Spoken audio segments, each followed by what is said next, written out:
get started. Thank you. Hello, good evening, everyone. My name is Nadia, and welcome to the War on Youth meeting. Today, we're going to be looking at a few things, including one, talking about Biden's new summit coming up with, looking at how this push to fight white extremism, right, is basically justifying further criminalization of Black and Brown communities and particularly youth. And so that's a little bit of what we'll be diving into. But before we get started, just a couple of logistical things. The chat, so again, this is being recorded, so folks can access it later. And as well as also the chat is open, so you are able to at least, put any questions as it comes up. We'll definitely be intentional on pausing for questions, but feel free, even if we don't, to put your question in the chat. Also, you have the raise hand option. We don't have it so you can unmute yourself, but definitely if you'd like to, please do let us know that. And so we'll get started. And basically, before we go into that, what I had mentioned, just wanted to give folks a quick little background. I know for some of you, you're familiar with some of the programs, but obviously we know the state is always evolving in its ways of oppressing communities. And so, but just kind of a little background about the programs we fight against here in the War on Youth fight. It's really looking at how youth have we know youth, Black youth, Indigenous youth, Muslim youth, queer and trans youth, youth of color have been criminalized. And so, of course, the last 30 plus years, it has been under the gang narrative and using gangs as a way to target and criminalize youth. And now what we're seeing for the last, 10 plus years is really that coming together with this narrative of violent extremism and terrorism being used to continue targeting youth, continue criminalizing youth. Within that, there's one of the national programs we fight, and in a moment I'll put it in the chat, some of the acronyms. We'll be using a lot of acronyms and names today, but we'll definitely be sure to include that in the chat for you so that you can know the names, do your own research as well, and just know what we're talking about. But one of the programs is through the Department of Homeland Security, and it's called Countering Violent Extremism. And basically that looks at ways to, what the state says, what DHS says, is getting people out of and off of the path to radicalization, right? Thank you, Matios. And essentially, right, like I share with folks, that is, for all of us, we are gladly on the path to radicalization, right? And so, but really what the state is saying is, folks who criticize U.S. foreign policy, right? People who are too much into their culture, people who frequent mosques. These are folks who are on the pathway to radicalization as well as violent extremism. Within this larger CVE is a program through the FBI called PVE, Preventing Violent Extremism in Schools, and that specifically targets K through 12. And within there, they state that there's various indicators that a young person could become a violent extremist or a terrorist, right? And these indicators are essentially things that describe what it means to be a human being, and especially an adolescent, a young person. Expressing anger or frustration. When I said earlier, being too much into your culture, being a migrant, being in poverty, feeling isolated, right? And so essentially really using these very common behaviors and feelings to target Black youth, Brown, Muslim youth, Indigenous youth, queer and trans youth. And then kind of bringing it down further, LA's version of this is called PATH, Providing Alternatives to Hinder Extremism. So one, of course, co-opting our language, the community's language, our language of alternatives, right? But then on top of that, essentially providing funding to literally have snitches and informants, right? And encouraging having teachers and students reporting on each other, right? And so, so that is sort of kind of the more local version. CVE is also has become known as TVTP, targeted, and I'm laughing just because I'm like, they changed the name so much, but we know it's the same bullshit, right? But TVTP is Targeted Violence and Terrorism Prevention, which is essentially what the programs are now kind of being umbrellaed underneath.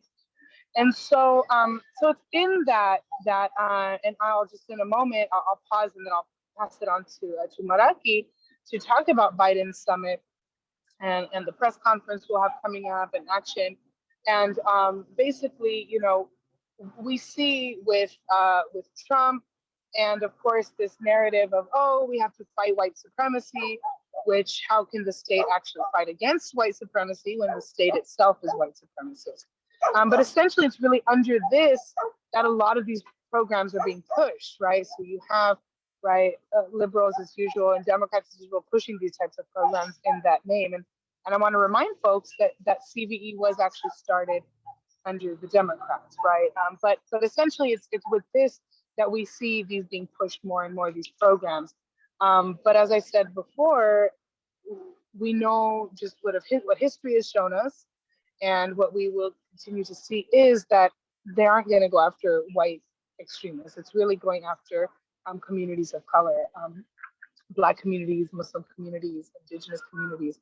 And so, so yeah, I'll actually just pause there.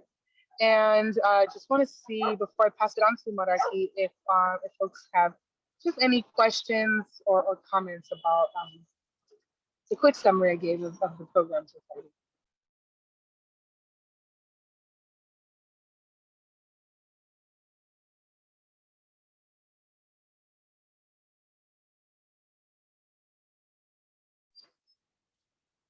Okay, cool, no problem. If, like I said, if as we're sharing, we'll pause for questions, but if, you know, feel free to put your thoughts in the chat or any questions that do come up for you. And yeah, I'll pause there and pass it over to Maraky.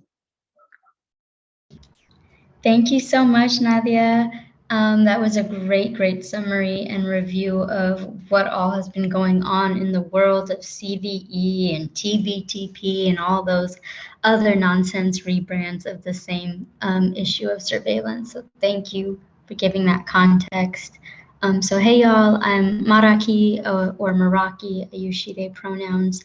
I'm the LA organizer at BAJI and also a member of Stop LAPD Spying Coalition, working in the War on Youth group. So yeah, this issue is near and dear to my heart, and seeing that President Biden and his administration are pushing so hard for a surveillance summit, right? Although they're calling it something else, right? Something cuter, United We Stand Summit, really grinds my gears. It really infuriates me knowing that they are truly invoking the pain and suffering of Black people, of marginalized communities, of immigrant communities, by uplifting a summit like this and an issue like this. But before I get too deep into that, I do want to sort of briefly talk about some of what Nadia just shared too, just to expand a little bit on who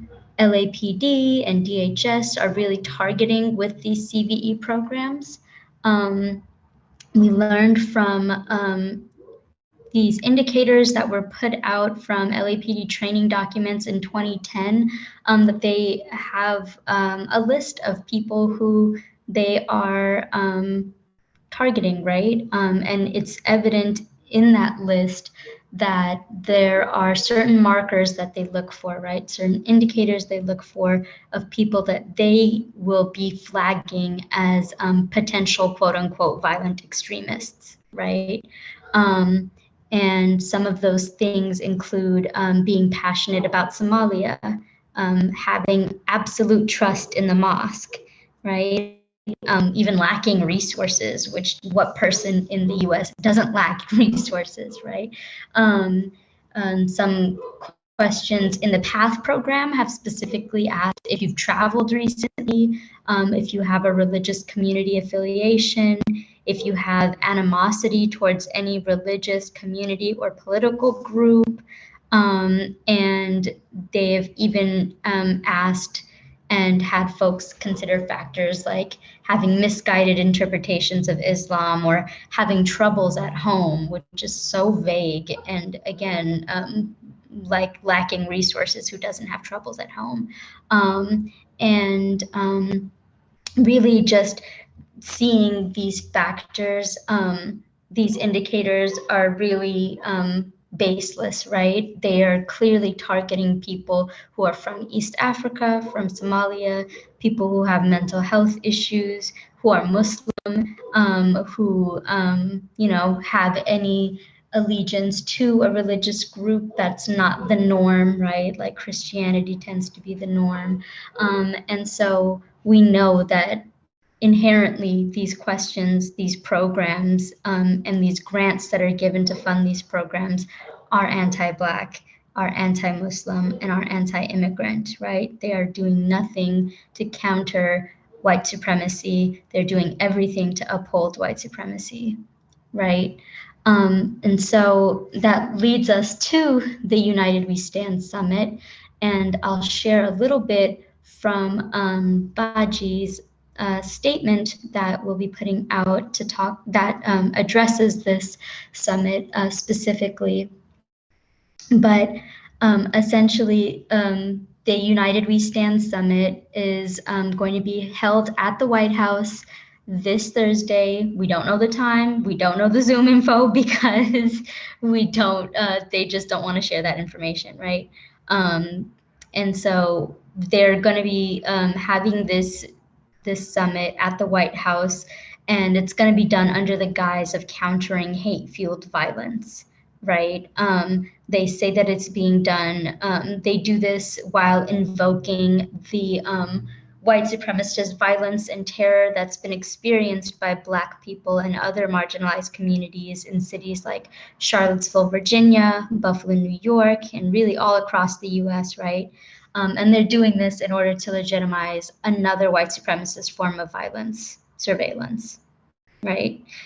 So while these communities continue to suffer from overt white supremacist acts of violence, they're also now forced to endure policies that blatantly uphold white supremacy, right? So just to share a little bit about, or a little bit from our statement, I want to share that.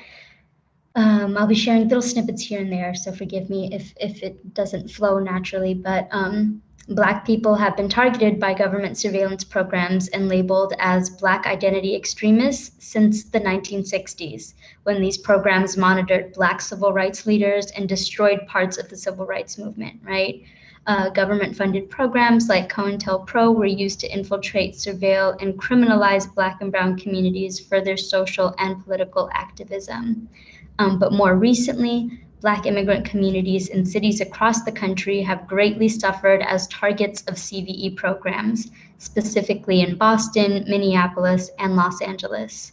In Minneapolis, East African and Muslim communities have been policed and criminalized, resulting in youth incarceration for quote unquote thought crimes, THOUGHT, thought crimes, right?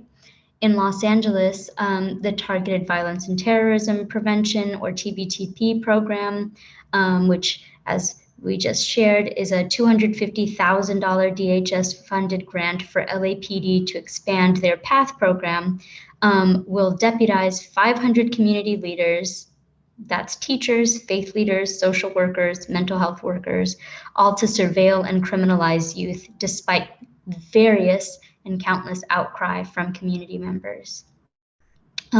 So this summit that Biden is hosting will undoubtedly serve to preserve and expand rebrands of CVE programs at DHS, which are known to surveil, criminalize, and have an overall detrimental effect on marginalized people with many intersecting identities, right? Black, Muslim, immigrants, organizers, queer folks, undocumented people, among others. Right? So BAJI condemns Biden's surveillance summit, which callously invokes violence that affects marginalized communities in the name of quote unquote unity. It ignores the knowledge and guidance of directly impacted communities and instead props up those who've harmed these communities, allowing them to further spread harm. We call for the defunding and abolishment of these surveillance programs and the government and state entities that uphold them. BAJI fight for the intersection of racial justice and immigrant justice because we know that these identities are not mutually exclusive and because we know that this is a global fight against injustice. So that's just a brief snippet of our statement, and also just giving you some context, some more context about what having this summit, this United We Stand surveillance summit means, right? What it means for our communities, what it means for intersecting identities, and what it means for our communities overall, right? Even if you're not Black, even if you're not migrant, even if you're not Muslim, queer, an organizer, right? You are a human and you will be affected by this because it affects people in your communities, right? And so I want to also spend some time talking about the fact that when these programs get funded, right, really when any form of surveillance is passed in legislation, it opens the door for other forms of surveillance to also be passed, right, to also be justified. And so we think of surveillance, we think of CVE programs, but we also think of things like alternatives to policing, right? Right now, a hot topic in that alternatives to policing world, which again, like Nadia said, co-opting our language, right? Co-opting community members' language. When we talk about alternatives to policing, we're talking about actual alternatives, not just other forms of policing. But the police, of course, are thinking of e-carceration, right? Ankle monitors, different phones that people have to keep so that they have to check in and take keep tabs on them, right? And these forms of incarceration that currently exist are nothing but an at-home extension of incarceration, right? And it's something that's really being pushed on Black communities and Black migrant communities at large right now. This is something tech companies highly benefit from. And if you look at the list of people who are signed up to attend this summit, tech companies and businesses are at the top of that list, right?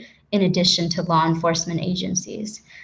So we know that this is just another way to expand surveillance, right? Like we were saying before, this is another way to expand different ways for the carceral state to continue to exist and to really even be strengthened. And it's something that we reject. We reject it, and we demand change. We demand abolition, and we demand that the system do better, and that we as a community, as a people, do better as well, and do not engage with really predatory and puppeteering acts like joining this summit, right? This is truly joining this summit as an organization, as an individual, is doing so in order to really be an act of the state, and it's really doing so to be a puppet of Biden's administration, right? So in addition to being against the summit, being against all forms of surveillance, BAJI is really uplifting the need for abolition this week. This week is our National Abolitionist Week of Action, Abolition Week of Action, put on by our Until We're Free coalition. And so for those who don't know, first of all, BAJI is the Black Alliance for Just Immigration. We are the largest Black-led racial justice and immigrant rights organization in the country. We fight at the intersection of racial justice and immigrant rights, and we host an Until We're Free table, which is a coalition of racial and immigrant justice organizations convened by BAJI, and it's who's leading this Abolitionist Week of Action. So this week, we're collectively rethinking archaic criminal provisions that are frequently included in federal immigration legislation and are instead focusing on modern community-led transformative solutions that improve our lives and communities, right? We know that it's time our immigration laws are free from anti-Blackness and that immigration is centered as a racial justice issue. So I'll add the link for the toolkit in the chat in just a second, but we want you all to really tap into the work that we are doing this week. Sorry, y'all. Sounds of the hood in the background. But we want you to tap into the work that we're doing. Nationally, there are actions that are happening throughout this week, both nationally, right, virtual actions that anyone can take part in, but also things happening in different regions. Atlanta's having an action, Brooklyn, New York, Chicago, the Inland Empire in California, Miami, and then some other national things happening virtually as well. But right here in Los Angeles, we are having an action as well. That's going to be happening tomorrow morning, 9:30 a.m. In front of City Hall, the South Lawn steps that are just across the street from LAPD headquarters. And we're going to be having a press conference to condemn Biden's surveillance summit, plain and simple, right? The point of this is really just uplift the fact that BAJI, along with the Stop LAPD Spying Coalition, the Palestinian Youth Movement, and other partner organizations have been against this surveillance for a very long time, right? We've been against all forms of surveillance. We've been against CVE programs. We've been against DHS for a very long time, as long as we've existed. And we denounced the surveillance summit and want other people to be aware of the harm that not only these programs have, but having a platform like this to uplift and uphold those programs does too. So we'll be returning to where we last stood to oppose LA City Council approving of a DHS funded grant, right? The last time we were there was to oppose TVTP program that was wound up being passed, right? But now we're going to be there to really bring attention again to this issue of surveillance that just keeps on being pushed on our communities despite countless outcry from our community members. So that was a lot from me. I want to stop talking now and offer folks an opportunity to ask any questions that they have, any points of clarification before we sort of move on to what I believe will be an interactive portion for y'all to really look into what these programs look like. Does anyone have questions or comments?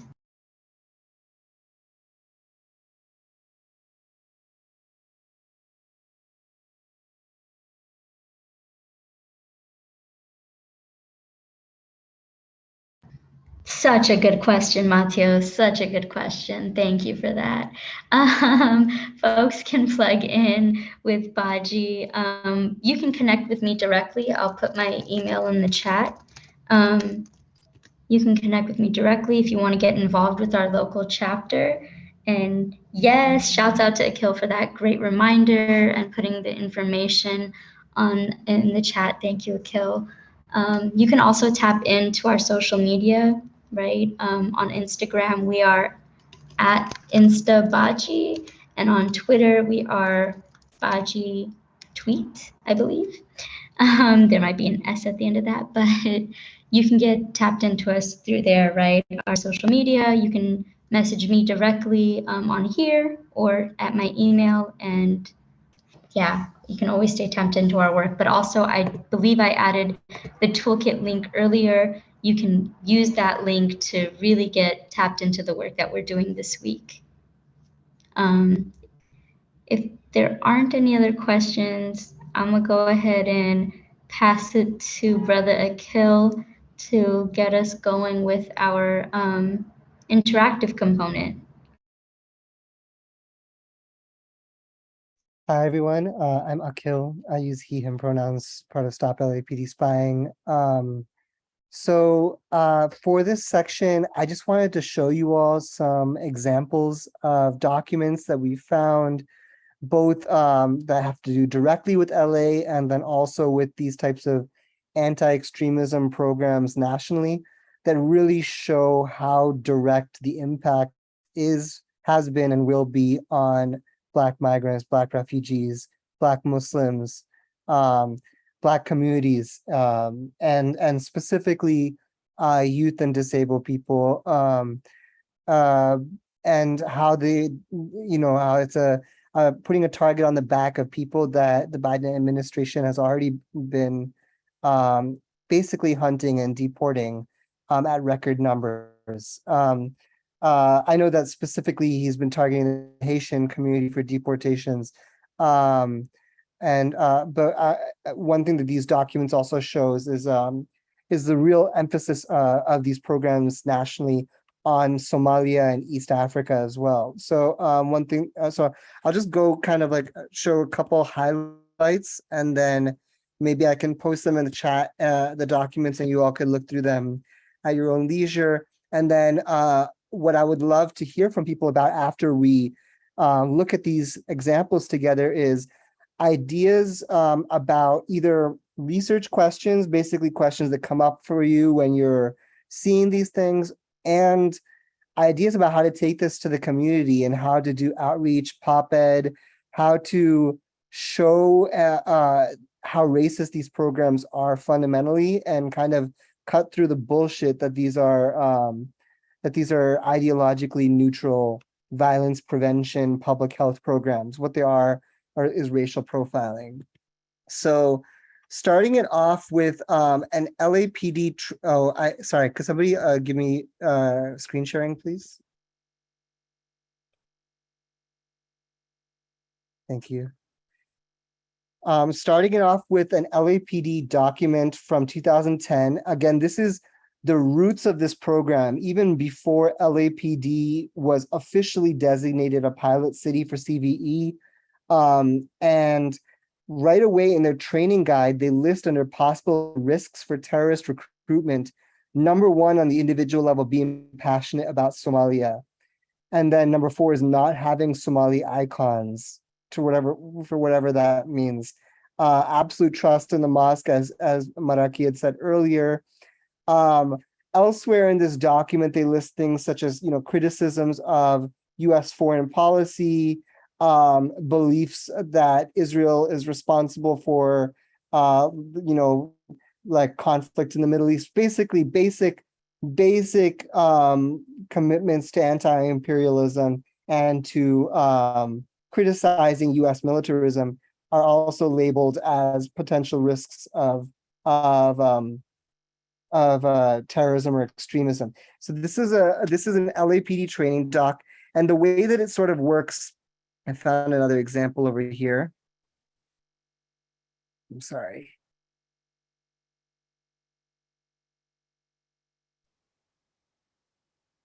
I'll just post this one in the chat. It's an 80-page document and it all looks the same, so I've kind of lost the example I was looking for.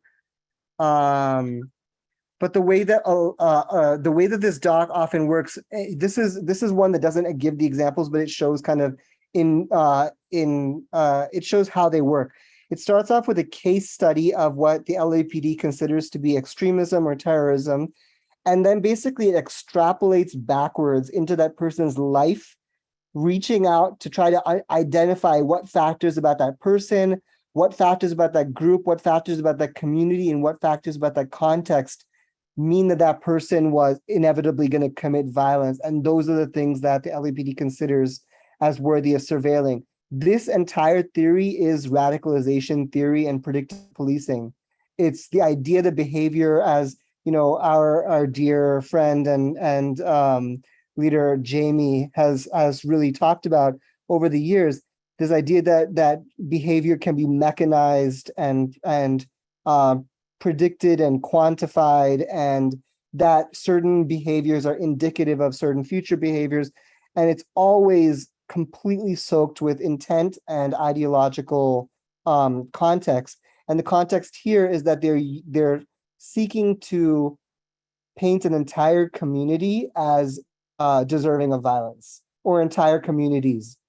So you can look through this document and see some of the other case studies and how they have extrapolated out to other risk assessment. I mean, sort of other risk factors and indicators that somebody will be a terrorist. And keep this document in mind every time the LAPD claims that its programs are neutral, because this is one of their original documents that shows who they've been trying to target. And they've only started to use this neutral public health language in response to our organizing. This second document, so it's a research paper that was done by a DHS agent named Stephen Wine, who is out of the University of Illinois, Chicago. And Stephen Wine has worked with a UCLA academic named David Eisenman. Both of them were funded by the Department of Homeland Security to evaluate LA's CVE program and provide recommendations. They were the ones that told DHS and LA and the mayor of LA, hey, you know, these communities really don't like the term CVE, so it'd be better if you did these programs, folded them into existing bureaucracy, existing infrastructure, and kind of called it, you know, violence prevention rather than CVE. But in his own time, he has been on the dime of the Department of Justice as well, researching, as the title says, convergences of radicalization and trafficking among Somali Americans. And I was looking at certain graphics and tables here of where he's trying to identify violent extremism push and pull factors. He talks about a supposed sense of Somali male superiority, a fear of entrapment by the FBI.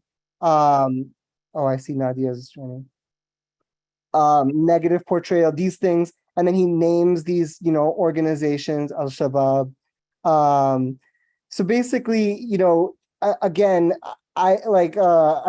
basically smearing an entire community as, oh, and then you can see youth show up over and over again in this research. Youth malleability, youth adult transition, the idea that youth are particularly vulnerable to terrorist recruitment and therefore should be particularly surveilled. And also unemployment and financial hardship. In other words, justifying surveilling people for the mere fact of their poverty, you know. Again, lots of very stereotypical language here, limited involvement of fathers in parenting,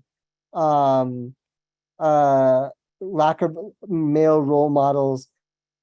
So I want to show this because he was not only involved in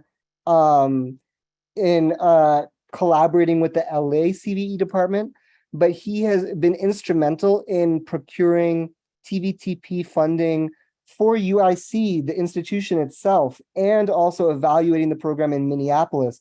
So you can see this sort of collaboration between the three pilot cities. I'm going to show you the third examples from Boston. Boston, Minneapolis, and LA, kind of exchanging these anti-Black immigrant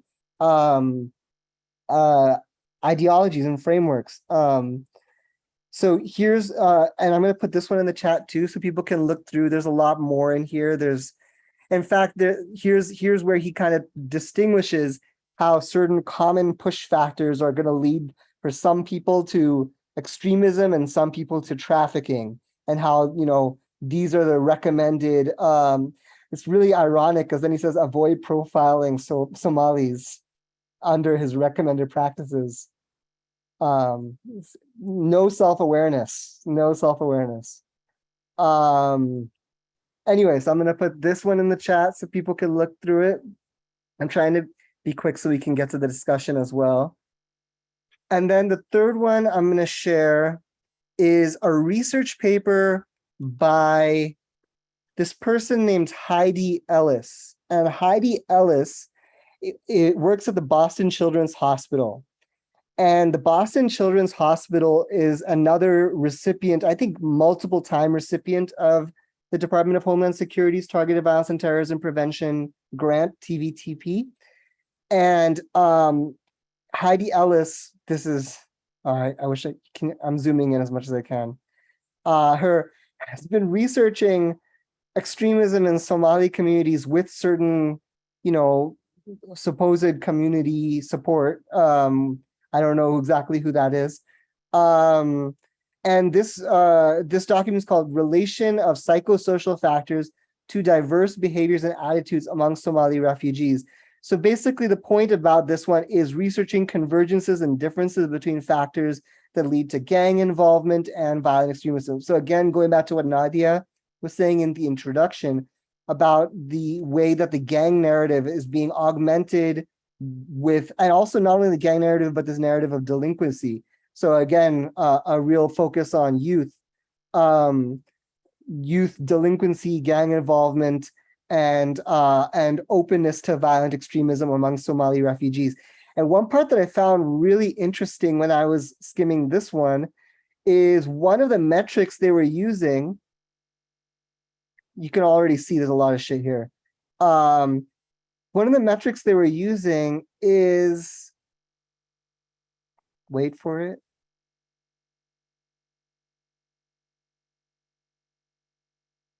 I'm sorry, well, I'm just going to search it.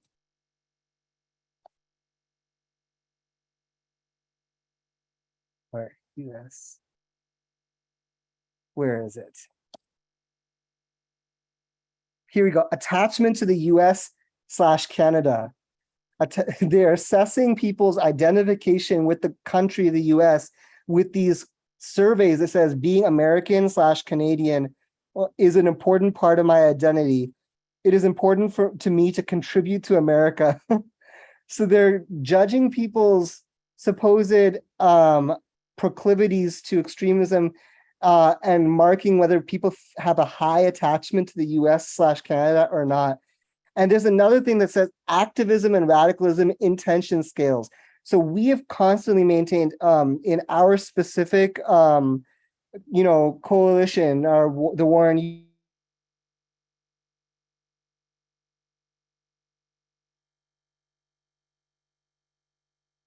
this is about suppression and repression of political activity, of organizing, of liberation movements.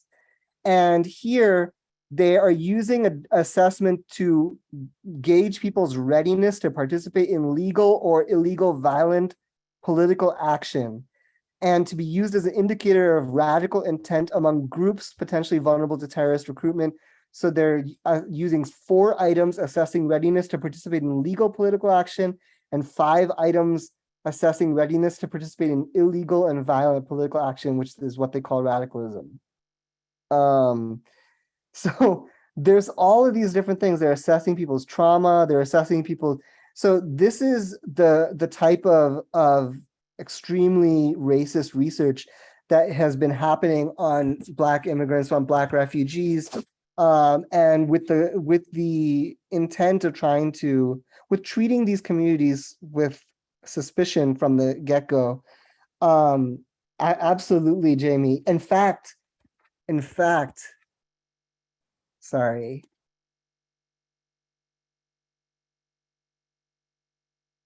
Now that you say that, I want to show the other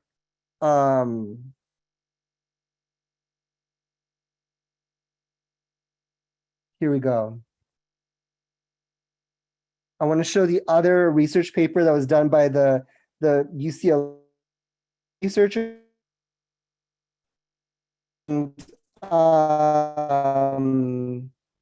I swear it said collective. Here it says community cohesion, cultural integration. I swear it said collective efficacy somewhere in here. I thought it did. But they're literally using the same terms.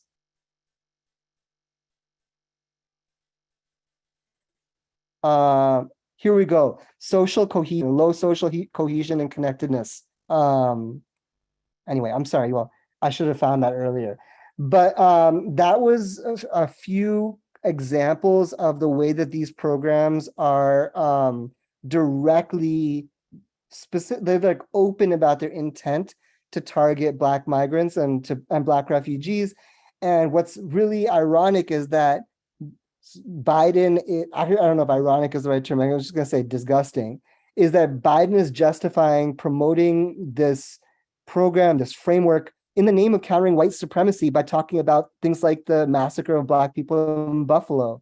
He's using that to double down on a program that will further target, criminalize, and deport Black people.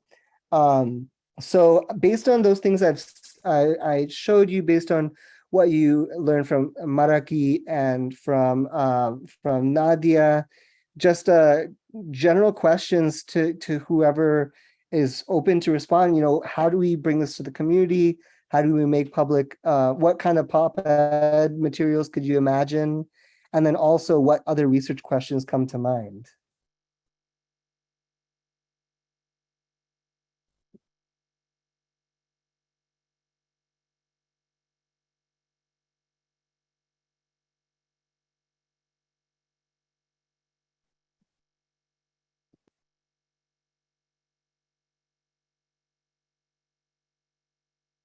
We have a question in the chat. Is collective efficacy a term from the military? I don't really know the roots of it. I don't know, Jamie, do you happen to know, or does anybody else know the roots of the term? I think it's a social science term. Like when we were trying to find out more research about it, I remember reaching out to like a psychologist about it. But I wanted to say something, if that's okay. Yeah. So hey all, my name's Jamie. So I always learn so much when I jump on these webinars.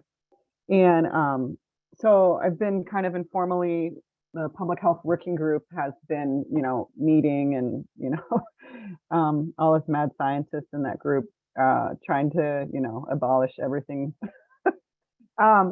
So one of the things I thought was really interesting that we've come across, and I've been wanting to really get with this group about to see how we can combine like research and just in looking at things, was the California, and I shared this with you, Akil, about the California public health relationship with the fusion centers. And as you were speaking, they have a violence prevention program that there's like 4 programs that are a part of the public health relationship with the fusion centers. The fusion centers help them in their databases and exchanging all this information. And one of them is the Violent Prevention Initiative. And so as you were speaking, I was like, oh, this is interesting. I started to go through the different data sources that they have in that. And they have one that's called California Healthy Kids Survey.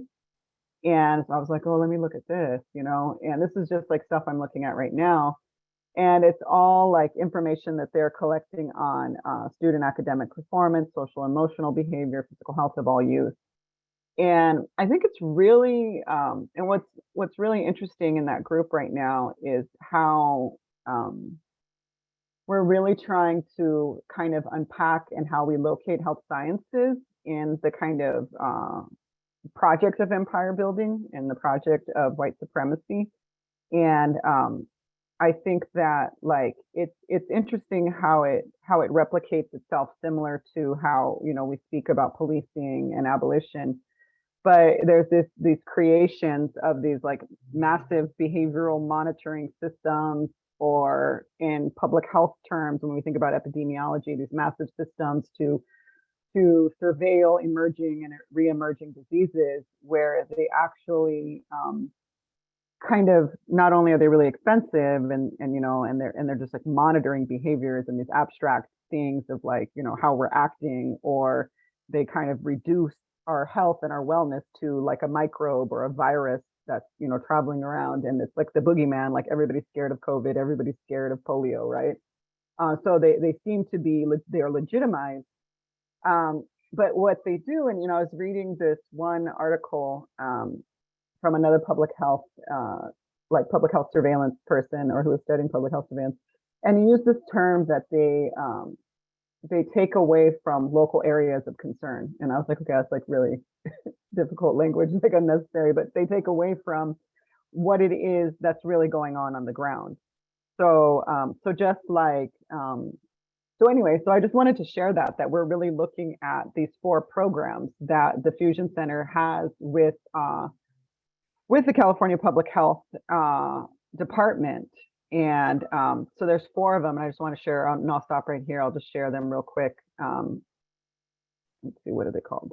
Sorry, like I'm just doing my research while you guys talk. But let's see, what is it? Anyway, so it's like violence prevention and I'm sorry, let me go back to this little page I was looking at. Okay, so violence prevention, let's get healthy, California, equitable recovery and resilience, and community burden of disease. And so each of these have their own like databases that they share with fusion centers.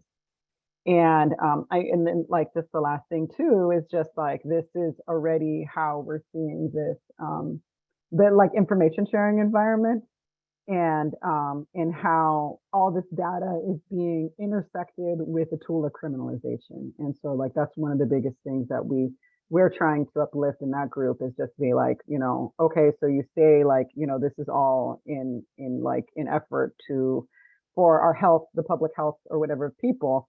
But what you're really doing is you're intersecting it with a tool of criminalization, where fusion centers have documented histories of like infiltration, of sabotage, of criminalization. So anyway, so when I was looking at all that, I was like, oh, wow, we really need to get with you guys and see where we can, you know, start filing public records on this whole project that the California Public Health has with fusion centers.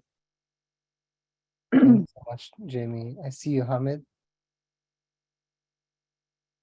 Yeah, so no, I just wanted to build on Jamie's comment, and then kind of also, you know, just intersect that with the work that the Fight Against the War on Youth group is doing, around which my understanding is that public health has become very central to being weaponized as a way to, you know, just criminalize young people, and where this language of very sugar-coated language around care, especially, you know, the language around mental health, the language around trauma. I mean, it's again that whole co-optation of language that communities have always used, and of course the whole issue of collective efficacy is very much based on that. It's like that whole social cohesion, that how communities can come together.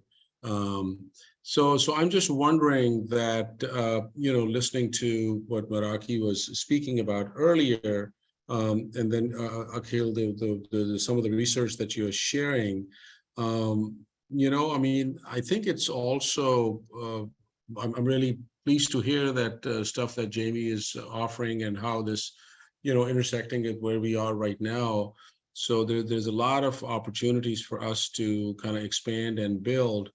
But just the question that I was going to ask is that in the outreach and building with the student and the teachers community, do you all come across conversations around that, where there is understanding or familiarity with this intersection of how public health is being used and being weaponized as a way as social control of the kids, of the children? Nadia, I know Nadia and Celine had their hands up. Is either of them an answer to Hamid, or is it a separate question? It was a response, but go for it, Go for Celine. it, go for it. Oh, okay. Oh, I see. No, sorry. Okay. Yeah.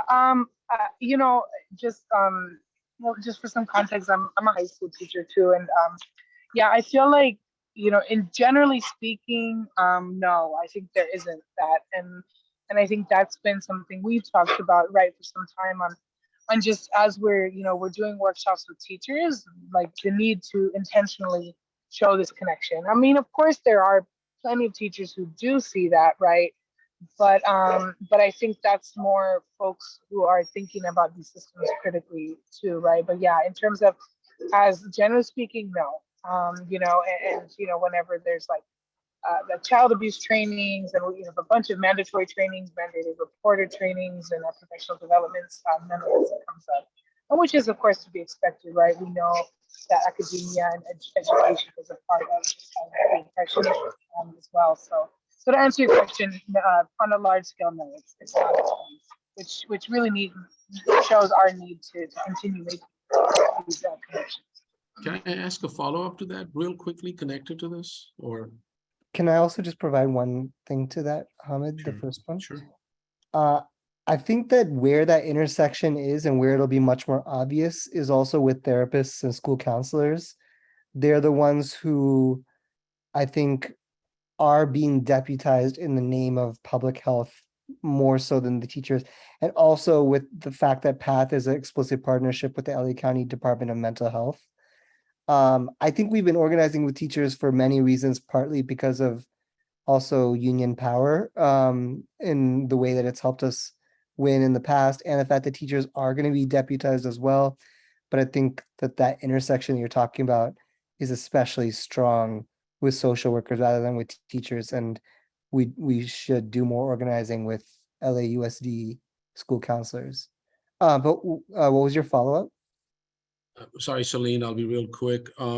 Yeah, so the follow-up is, Nadia, that, recently, at least on a very local level, there have been reports coming out as a result of COVID over the last 2 years, how, students are kind of falling back in math and reading and English, some of the, I guess, basic type stuff. And it is, and there was this one piece of news about 3 days ago, 3 or 4 days ago, I was reading, and they were bringing in, again, this very coded language of mental health and trauma as well, but yet at the same time, in the same breath, almost like a pathway to criminality was also being discussed, right? So the youth had not had, I mean, this. And I just kind of paraphrasing that, youth didn't have any direction during that time. And then, just parents' hands were just like, already like there was a lot, they were carrying a lot of weight. So, yeah, so I'm just kind of with all of this that, you all have been kind of building on, it's almost setting the stage for, just this mass criminalization of youth, particularly. So I just, just kind of reading between the lines and based upon the track that we have seen historically. So thank you for allowing me. Celine? Yeah, I was just gonna say, like, in terms of political ed, that might be helpful. I think one thing around the rebranding. So I've also learned a lot from the Stop CVE National Coalition, which is spearheaded by the Muslim Justice League in Boston. They've been doing the work of like trying to map out like the funds from where exactly like DHS is sending money for the CP3 programs, TVTP, and they apparently recently had some roundtables where they try to claim that they're like getting feedback or having engagement with quote unquote community organizations, but I think they're just meeting with like policy groups and they're just saying what they want to say. And then, they claim that that's their community engagement. But anyways, they have like a major, like you said, Hamid, like their current rebrand is saying that this is a public health initiative. So the big thing that they're saying now is like, this is no longer a law enforcement initiative, it's a public health initiative. But how can it be a public health initiative when the US intelligence, like National Counterterrorism Center and the DHS Office of Intelligence and Analysis are involved in improving? And like, I feel like maybe a good collaboration could be like between the public health group and the Fight Against the War on Youth group, and potentially like any other organizations that have this expertise around public health, mental health. Like we should potentially do some kind of like, maybe develop a resource or have some more conversations together, because I think right now, like there's still a lot of organizations that might look at a CP3 grant and think, oh, this is fine, because it's not clear, one, that it's still CVE. And because of this reframe, like I think we just need to make it really clear that there is no public health program that should be supported by law enforcement agencies, and social services need to be it should not involve law enforcement, and like there should be no information going back to law enforcement in any way. So I feel like in terms of political ed, it might be good for us to maybe even like on the next webinar, maybe we do a joint discussion or something and dig deeper into this like whole public health reframing. And of course, like the other piece of the reframe is that this is a solution to white supremacy, which is not, it's not, of course, like them saying that, oh, this no longer targets certain communities, we're going to apply it to everyone, doesn't mean that the basis of it is still not fundamentally racist. So yeah. Yeah, thank you, Celine. I completely agree with both those, yeah, the idea that if Jamie, if you and or Beta and anybody else from the public health group are free to collaborate on the next webinar. Considering that impact, especially on the Somali community and on Black migrants and Black Muslims, what are some other ideas that people have about? I mean, this is BAJI's Week of Action, about ways that we can do pop-ed, research, anything to dig deeper on this particular aspect of these programs, which I think in the mainstream narrative, it's not that it's completely elided, but I think that it's not necessarily thought of as a Black issue, in the mainstream the way it should be. Maybe for a variety of reasons. But yeah, I'm curious what people have, what ideas people have.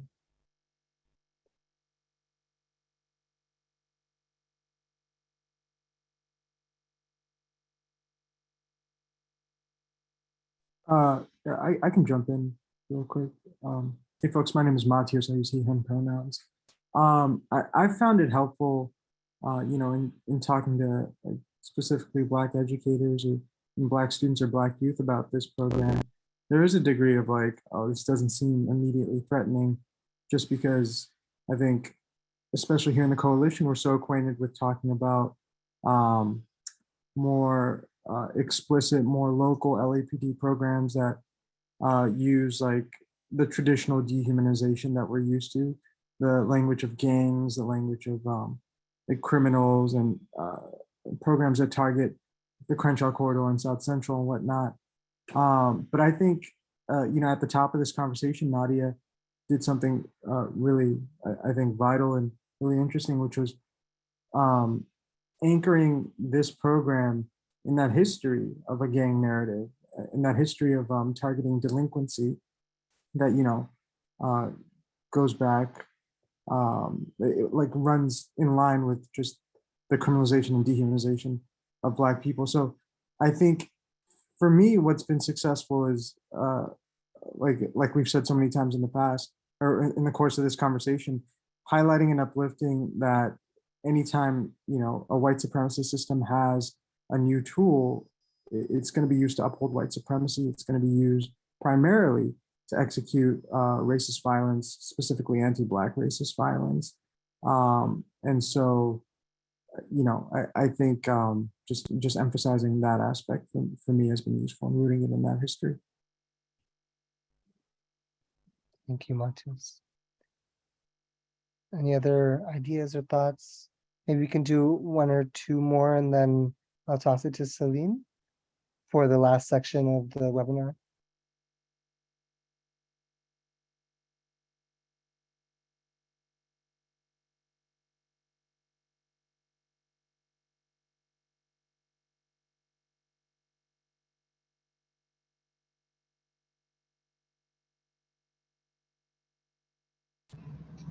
If there isn't another question, I guess maybe wanted to add another point on top of what Matthias just said, that this, yeah, it really is connected, and it really is, there is a sense of urgency that should always be attached to this, because when programs like this are funded and when community members participate in them, when people don't fight back against them, it perpetuates the arrest, the school to prison and deportation pipeline, right?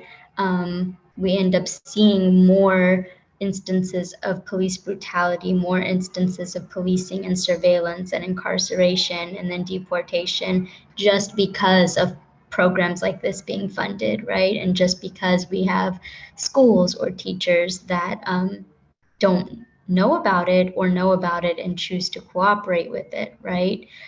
So yeah, not wanting to take up too much more space, that's essentially the point. But yeah, DHS is a massive entity. It houses the largest number of federal law enforcement, and so they have a lot of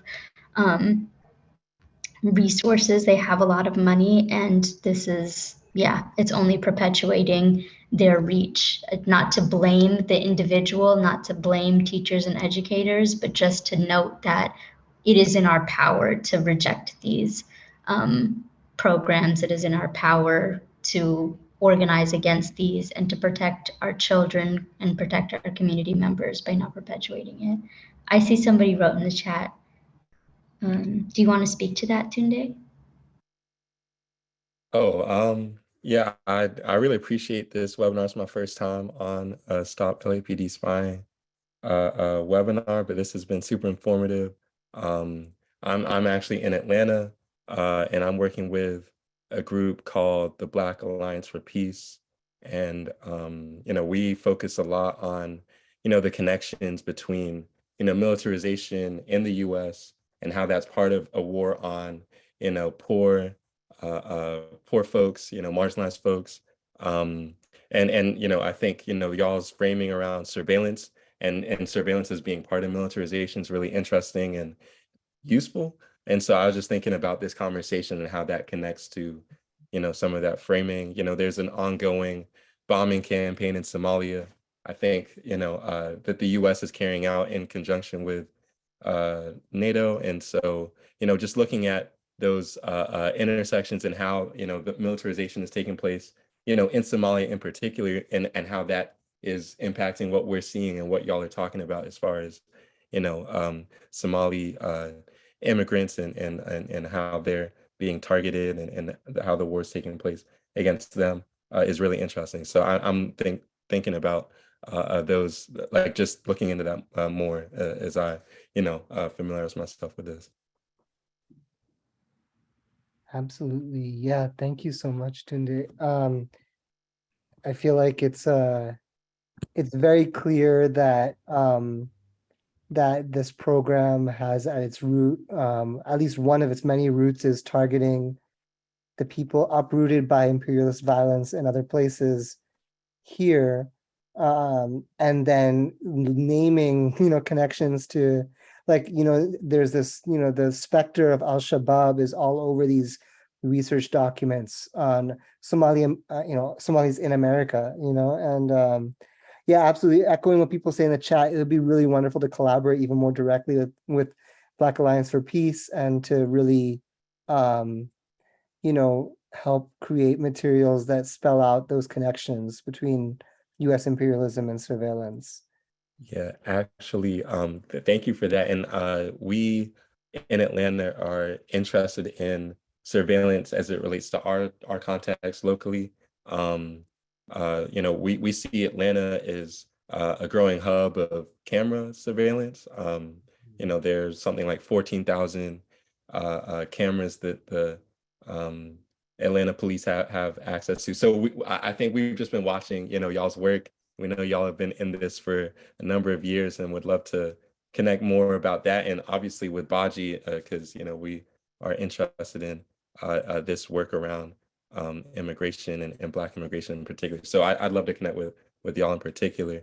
So I'm definitely gonna drop my email in the chat and save the emails and send some emails just to connect with y'all. So I just wanted to say that. Cool, thank you so much. Any last thoughts? Also, Celine, I don't mean to cut into your time at all. If you want to jump in, we have a very important second half, which is about the way that West Hollywood is trying to introduce a resolution to codify the IHRA definition of anti-Semitism, which will further, target Palestinians and Palestinian organizing. But yeah, before that, any other, oh, no worries. Thank you so much for coming. Any other thoughts about, so I have just one really quick question to you all, logistical question on this is, can we, does anybody know anybody who knows anybody that we can work together to translate, to create some materials and translate stuff into various languages? Because I don't know, Celine, maybe you can answer more broadly if there are materials about TVTP and and CP3 and CVE that are in any languages besides English. I mean, I think we definitely got to have, Spanish and Arabic, but now I'm thinking also, Somali, if there are people who know other languages that we can, you know, other communities that are particularly targeted. That's a good question.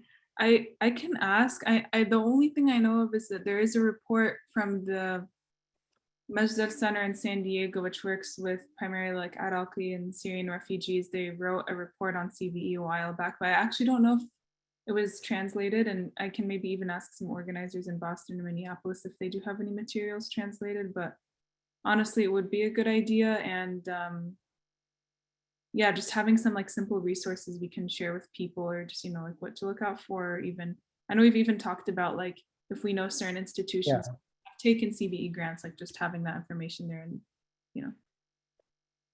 Yeah, absolutely. Even just for people to know that the grant exists and is happening, you know, that these programs exist and are happening to them. We're currently working on, we have, you know, various in the works kind of like ideas for pop-up materials specifically on LAPD's PATH program. So as we finalize those, it'd be great to work with people on translating them. But yeah, okay. Shall we, if there's no other questions or no other comments or thoughts on this section, Celine, do you want to jump into it, talking about the bullshit that's happening in West Hollywood? Yeah, and Janan and I think some other folks from PYM, or Nadia, I think will probably be joined. They can also add, but I can start and give a overview and maybe connect it to some things that have been happening in Palestine. But the reason we also kind of address this with the Fight Against the War on Youth campaign is because we see these things as really tied to CVE frameworks and programs, and also, like, you know, in the US at least, the major Zionist institutions that are pushing for what I'm about to talk about are the biggest proponents of countering violent extremism in these law enforcement programs. So there's a lot of connections there. And I'll give an update on like what happened yesterday. Basically, well, actually in August, the West Hollywood Public Safety Commission voted to recommend that the West Hollywood City Council adopt the IHRA definition of anti-Semitism. And if anyone is unfamiliar with that definition, it basically, what's it called, was developed by the International Holocaust Remembrance Alliance, I think around 2016, and formally adopted by the Trump administration in 2018, and Biden administration maintains this definition. And it was really also advanced by different Zionist organizations like Simon Wiesenthal Center, Anti-Defamation League. These are the same organizations that push for CVE, that have been pushing against ethnic studies, pushing against any kind of anti-colonial and anti-racist like curriculum, and of course like pushing for the censorship and criminalization of Palestinian organizing and so on. And it's been opposed by a huge like group of organizations, like a bunch of radical, progressive, and even like liberal organizations have opposed this definition on a global level. And several scholars, like hundreds of scholars, even the person who wrote this definition has repeatedly argued against its use in legislation and policy. But basically, like, the fear with this and the concern with this is that if this actually gets formally adopted by the city, that it could have implications in the schools, like, because this definition falsely defines criticism of Israel as anti-Semitic. So it conflates falsely anti-Semitism and anti-Zionism. And the Public Safety Commissioner, Robert Oliver, like, he presented this really vaguely and kind of made it seem like it's just a way to inform government agencies on what anti-Semitism looks like. But 7 out of the 11 examples in this definition relate to Israel and criticism of Israel. So it's pretty clear that this definition is meant to criminalize and censor any speech on Palestine or any criticisms of Israel. And like right now, the next step it looks like is that it's going to go to the city council. So yesterday, the Public Safety Commission had another meeting, and a bunch of us showed up to make public comment and put together a toolkit. I can share it, give me a second, I'll share it in the chat. But yeah, we put together a toolkit about about this definition and put together some talking points and encouraged people to submit public comment and call in for public comment. And we just called in for general comment. You know, they basically said that it's going to the city council. So our next step is to mobilize at the city council in West Hollywood. But yeah, basically, again, like this definition has little to do with safety. It's more been advocated because it's a useful way to censor any kind of criticisms of Israel. And there have been several documented cases of how this has been used against students, teachers, activists. There's this really good resource from, let me see, IJV in Canada on like how this has actually practically impacted students, youth, educators, and so on. Like there's a bunch of different examples of how this definition has been used to criminalize and censor people. So like, for example, there was a grad student at the University of North Carolina who was going to teach a course, I think on Palestine, and he had posted some tweets that were critical of Israel, and the Israeli Consul General of the Southeastern United States met with the University of North Carolina to push them to cancel it. And they used this definition of anti-Semitism to accuse him of anti-Semitism because of his criticisms of Zionism. And they requested that the Department of Education investigate the university. There's also like with the University of Massachusetts, they had an event on literally on censorship of Palestinian organizing and speech. And there was a lawsuit brought forward against the university, and that also relied on this definition of anti-Semitism, the IHRA definition. And basically, again, claimed that like criticism of Israel is anti-Semitic, which absolutely is not true. So again, like the concern is that this will have different consequences, like if this gets implemented in schools and other places. And like we saw last year after the May uprisings, and we saw like a bunch of educators were trying to express solidarity with Palestine and support BDS, boycott, divestment, sanctions. And the backlash was really heavy. Basically, the school board put out this resolution or this statement kind of saying, like also conflating anti-Semitism with anti-Zionism. Then the LA City Council adopted that. And then it even there was also a really similar motion that was put forward in San Diego. And it's really interesting that this is also happening at the school board level because, you know, the implications of like what can happen to students who speak up about Palestine or have any criticisms of Israel, like, you know, this means that this would allow for more criminalization. And in terms of like how this relates to what's happening on the ground in Palestine, there was one major,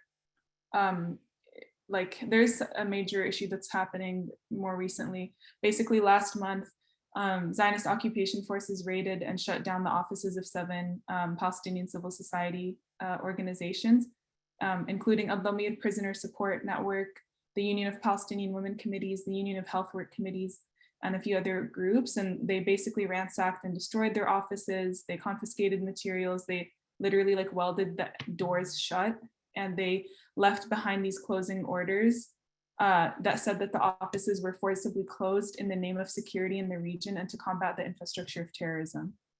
I'm gonna paste that in the chat, like what they said in the orders. Oh wait, that's not it, hold on. This is what the orders said when they closed down these organizations.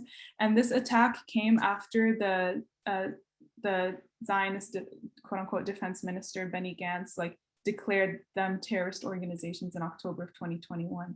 And this was a major attempt to criminalize, you know, our organizations, our movements, calling them terrorist.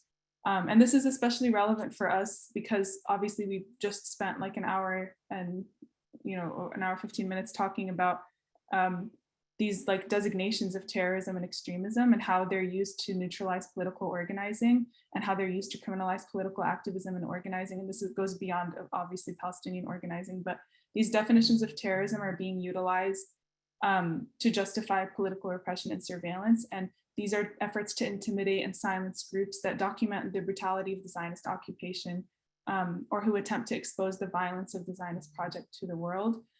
So we just have been kind of seeing like whenever there's a, you know, increased support for Palestine, especially again after what we saw last year with the mass mobilizations, there's also at the same time these heavy like pushes for the terror tagging, for like legislation that will criminalize any criticism of Israel.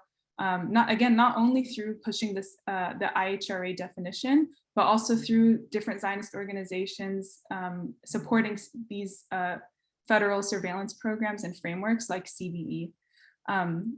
Basically, the Biden summit that's happening this Thursday, the Countering Hate-Fueled Violence, it was actually partially called for by the Anti-Defamation League. And you can learn more about the Anti-Defamation League at droptheadl.org. But I really encourage folks to take a look at this resource. It's really helpful to understand like their history. They've been a huge proponent of CVE, huge proponent of law enforcement, have had a history of surveilling and reporting several racial justice groups and organizations and censorship of Palestinian organizations. And they've historically like heavily supported CVE. They were at the first CVE summit in 2015. They even helped develop the framework for CVE in LA years before that. So it's all very connected, like I said earlier. And I think this is why like we've been really committed to also tracking the Zionist organizations that are involved in promoting CVE on a federal level, statewide level, local level, and we have to make sure that like we don't forget that part of the way that CVE gets implemented is through these third parties who they're not technically law enforcement, but they'll report everything back to law enforcement. And the ADL has said this themselves, that because they are not law enforcement, they don't need warrants to surveil, so they can collect information and share that back. So like that's also something really significant. But yeah, I don't know if Janan is still on. I know you have a meeting soon, but if you want to add anything about the mobilization against IHRA or anything else that I missed. Hi, I'm still here. No, I think you were pretty comprehensive in covering everything surrounding IHRA. I just want to emphasize the importance of being proactive and trying to prevent the passing of it at the city level, because it's going to take a lot more work if it does actually pass, and it's going to really hinder our ability to organize around Palestine and to be vocal. So it's really important that like this is shared widely, and like all of us, at least all of us on this call, like continue to stay updated as to what's going on. And we'll be posting about it on the Palestinian Youth Movement Instagram. So just stay updated. That's all I have to say. Thank you, Celine. Thanks, Janan. Does anyone have any like questions or comments about any of this?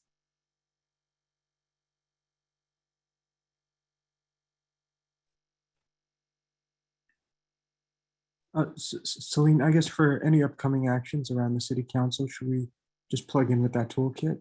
Yeah, we'll probably update that toolkit for sure, because and if any or other organizations want to support it, we've just put endorsing organizations on the toolkit basically.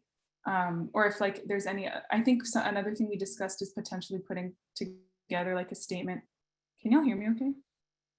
Okay, like a statement or some kind of petition. So if we do that, we'd love to share it with you all, and we'll probably post it on our social media pages, but we definitely want to mobilize in advance, and we'll keep an eye out on the agenda. Yeah, no problem. And I'd also encourage folks to check out Palestine Legal. They have a lot of good information about this definition and the consequences, like if it does get implemented in any way, like what this can mean. So definitely check out Palestine Legal for more information on it. But yeah, we wanted to have also like some time to actually like either look at the definition together or even look at a recommendation that was made by, it was this recommendation, a Georgetown University paper recommending that this definition of anti-Semitism be used as an indicator of extremism. So this is not officially an indicator of extremism, at least in the US that I know of, but in the UK it actually is. Like expressing support on Palestine is an indicator of extremism, and people can be criminalized for that and be reported to counter-terror police. And so this could be the direction in which this is going, but this recommendation was sent basically to the Department of Homeland Security, basically to say that like any criticism of Israel ultimately could be an indicator of quote unquote extremism or terrorism. So I don't know if we want to take a look at that, or I just, if it would be like what folks prefer, like we could either look at the IHRA definition together and do an interactive exercise there, or it might be interesting to also look at this Georgetown University paper that recommends it. But Akil, do you have the link to that paper? Actually, I'm realizing I can't find it. I think Akil just stepped away. I can probably pull it up. Okay, no worries. Yeah, if you pull it up, I can try to share my screen. Maybe we can just take a look at that. But again, in the meantime, if anyone has any questions or comments on it, like, please feel free to unmute.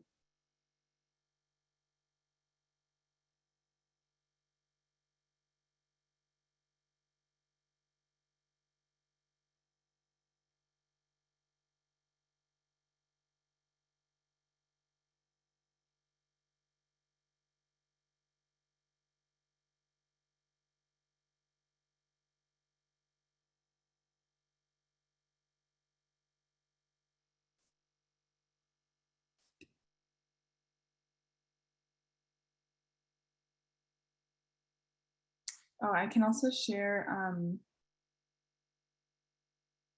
this. I can't share my screen, but just to compare, like this is propaganda, apartheid South Africa, and this is the IHRA definition of anti-Semitism, like side by side. Like if folks want to take a second to read it, and maybe we can kind of draw some like comparisons between like how they discuss these things. But yeah, maybe let's take a second to read these. I just dropped them in the chat.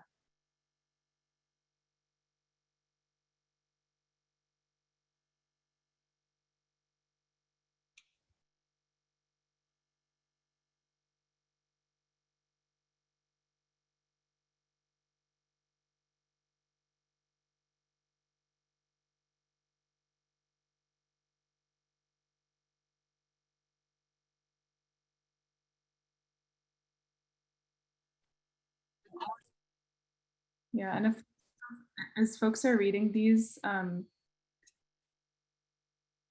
it would be good, like if anyone wants to drop some like comparisons in the chat or unmute, we can talk about how similar, like what the similarities are and like how they're kind of describing or pushing against the criticism of like both apartheid South Africa and also of Israel.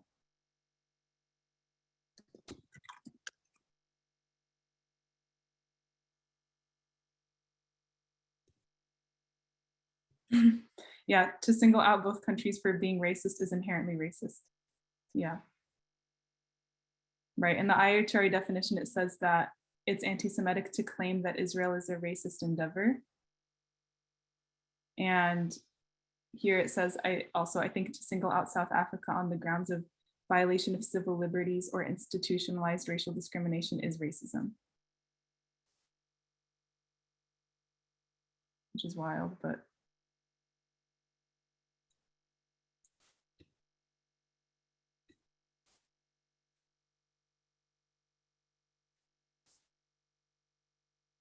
I think the other examples that were included in the actual definition, the IHRA definition of anti-Semitism includes like, what's it called? Yeah, calling Israel a racist endeavor.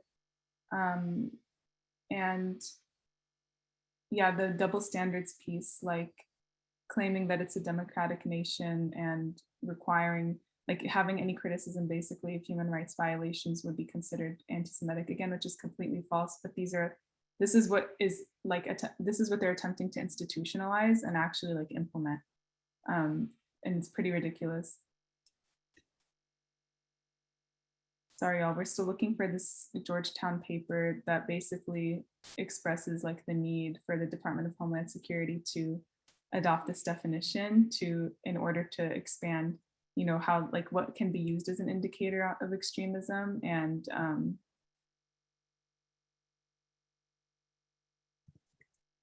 this is something like we see all of us going in that direction, but is not completely like institutionalized yet. I wanted to also drop this video. It's from the Independent Jewish Voices in Canada. They also have this like informational like 3-minute video that could be circulated, like if anyone wants to share this with anyone else, and we can link it in the toolkit. But it's basically about the criticisms around this definition and why it should not be implemented. And I also wanted to mention, I totally forgot earlier, but on Thursday, the day of the CVE summit or the surveillance summit,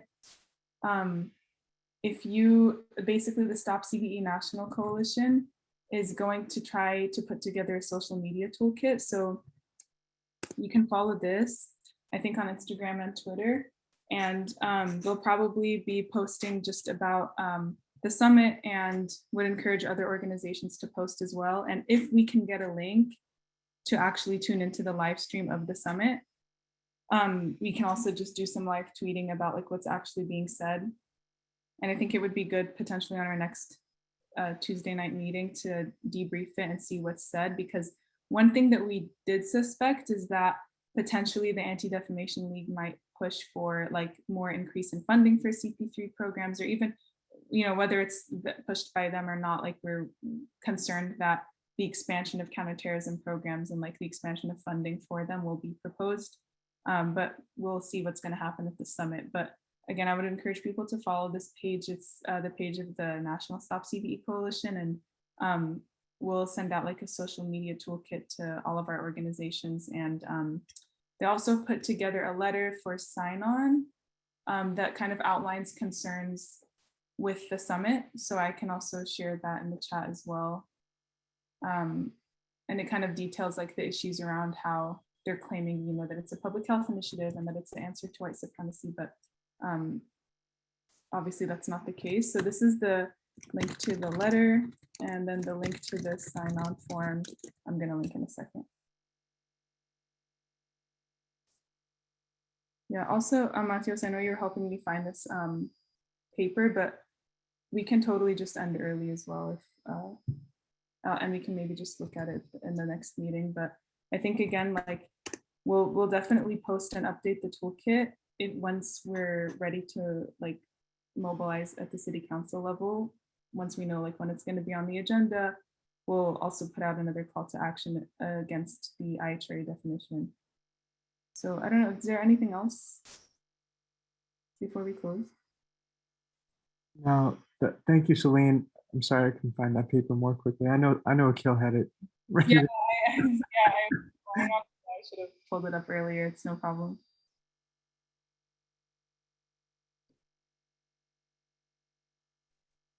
If there are no questions, I just wanted to invite folks to, you know, if this interests you, if this is a topic you want to delve into more, to plug in with our War on Youth work group meeting. Our next one, it's every third Wednesday, so it's next Wednesday, the 21st at 6 p.m. And you can shoot us an email at stop.lapdspying@gmail.com if you'd like to be invited to that. And if you want to plug in with any of our fights, you can also just shoot us an email there or follow us on our socials.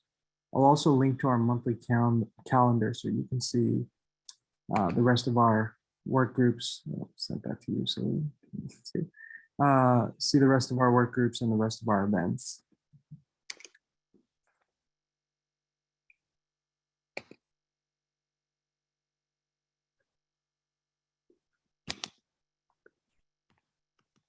And yeah, I know Akil said it before, but if folks are local, come on down to City Hall, the South Lawn, right across from LAPD headquarters tomorrow at 9:30 a.m., where we'll be holding a press conference. We'll be talking about this a little bit more. Yeah, just come fight back with us. And Maraky, I don't know if you had anything else you wanted to plug. Thanks, Mateos. I guess just the rest of the week of action. I think I posted, no, I know I posted it earlier. I'm going to post it again so you can see our toolkit and see different actions happening nationally. If folks know of any Black youth who might be interested in joining, we have day 2 of our summit.